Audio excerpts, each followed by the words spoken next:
Moralized in Iraq. Here we go. Okay, there's a saying that I'm sure we're all familiar with. It goes, there's no such thing as a stupid person, a stupid question, only stupid people. Stupid meaning ignorant, of course, and although I don't perceive myself to be a genius, I don't perceive myself to be wholly ignorant either. But I'm going to ask you a few questions that might seem like I might be a little. But, so for starters, I want you to raise your hand if you have a mother. Okay, now keep it up if there's someone in your life who supports you and or your existence. Okay, continue raising your hand if you would willingly, without provocation, harm or kill that person. That's good to know. But now I have another question. This one purely rhetorical. Why would we who claim to value those things that give us life persist on mutilating the one thing that has given rise to our species, along with countless others, and which has sustained us thus far? By way of validation, the Intergovernmental Panel on Climate Change has stated that humans are the primary contributors to the global warming trend, and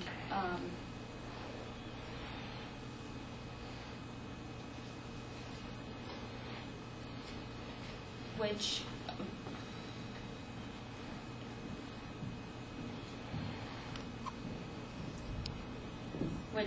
ironically adversely affects the environment we live in. I presume, though, that this lack of attention to Mother Nature's well-being, and thus consequently ours, is due to indecisiveness as to what's the best treatment for climate change. Therefore, in this speech, I will argue that you should vote for the Global Warming Pollution Reduction Act, also known as S309. First, I'll argue that global warming is killing the planet we know and love. Second, that S309 can save the world. And thirdly, that enforcing S309 is well worth the benefits. So, since our main enemy here is ignorance, I feel we need a clearer understanding of how global warming actually occurs in order to accept more readily that we are indeed the main contributors to this trend. Now, according to Nora Bakur, who is the project manager at the Institute for Sustainable Energy and International Relations, the greenhouse effect is what you see here. However, since the Industrial Revolution began, studies have shown that there has been an exponential increase in greenhouse gases, which, according to the National Oceanic and Atmospheric Administration, leads to an increase in these indicators you see here, and also the decreases that you'll see in a moment. And these lead to things like heavier precipitation, droughts in certain areas, and other forms of extreme weather, including tropical cyclones, being more intense. And in layman terms, this means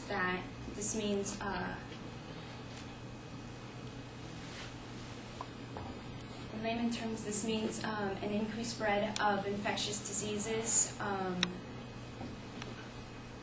the potential damage of coastal communities,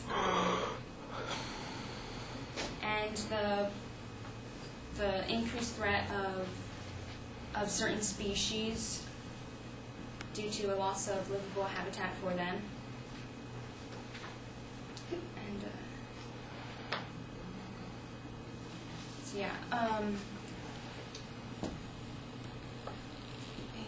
so S309 proposes to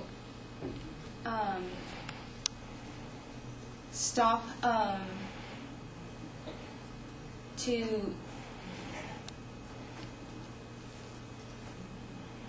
contribute to the stabilization of global temperatures and atmospheric concentrations of greenhouse gases, also known as GHGs, through meeting a set of goals, which you see here. These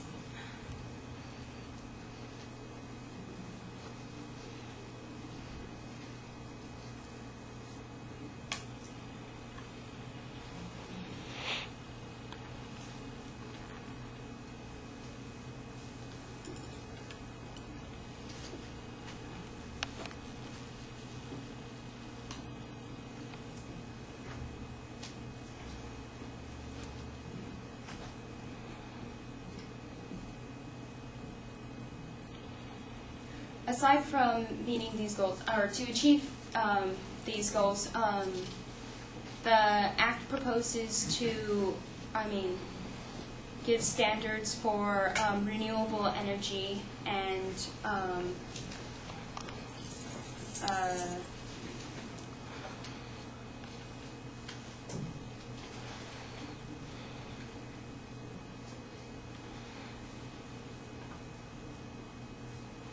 it provides standards for power plants, electric generation units, as well as provides a renewable portfolio set of standards for them. And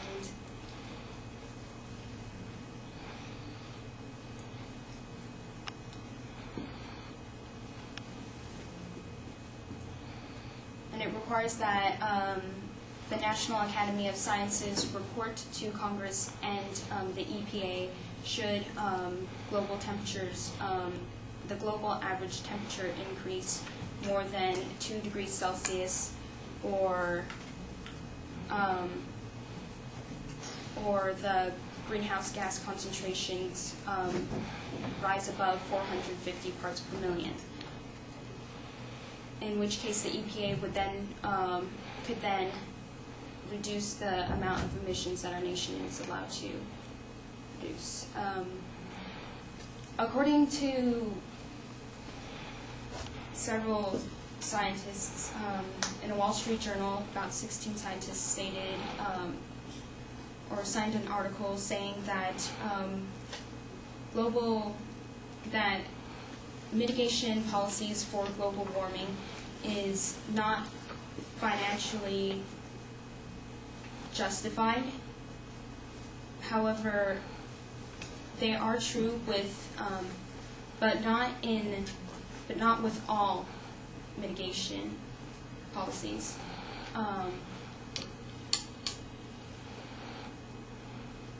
For instance, Evan Mills, a staff scientist at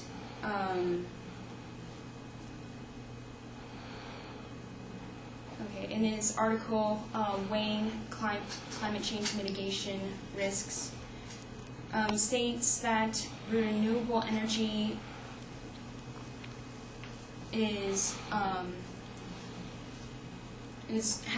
energy efficiency has been proven to be the most cost-effective, well understood